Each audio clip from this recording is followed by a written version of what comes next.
When summer is hot, we need to eat more fish. With just 2 tomatoes, I'll teach you a very delicious recipe. First, prepare 10 wen per catty of yellow croaker and place it on a large plate. Pour in boiling water to blanch the yellow croaker. After blanching, use a small knife to scrape off the yellow sticky residue from the surface of the fish. Then, rinse the fish 2 to 3 times in clean water until the water runs clear. Set it aside on a plate. Next, prepare 2 tomatoes. Cut them in half, then chop them into pieces.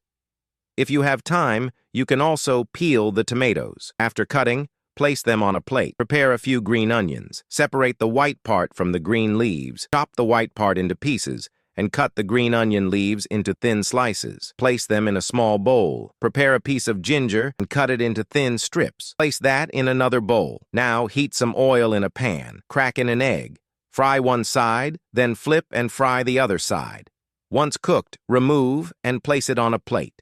Next, heat more oil in the same pan and add the yellow croaker. Do not move it. Let it fry for 2 to 3 minutes on one side. Once the bottom is fried, flip and fry the other side. After both sides are golden, remove and set aside. There will still be a bit of oil left in the pan. Add the chopped tomatoes, along with the ginger and green onion whites. Stir fry over high heat until the tomatoes release their juice. Pour in the right amount of water and bring it to a boil over high heat. Season with salt, pepper, and saffron. Now add in the fried yellow croaker and the cooked egg.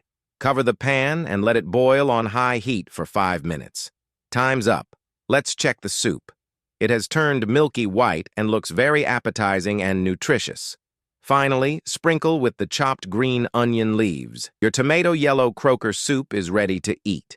It's not only fresh and delicious, but also packed with nutrients. Both adults and children love it. There's no earthy smell at all. It's incredibly fresh. Kids can eat 3 bowls of rice with this fish soup. And since this dish is not spicy at all, it's perfect for the elderly and children. The recipe is also very simple. If you like it, save this recipe and try it at home.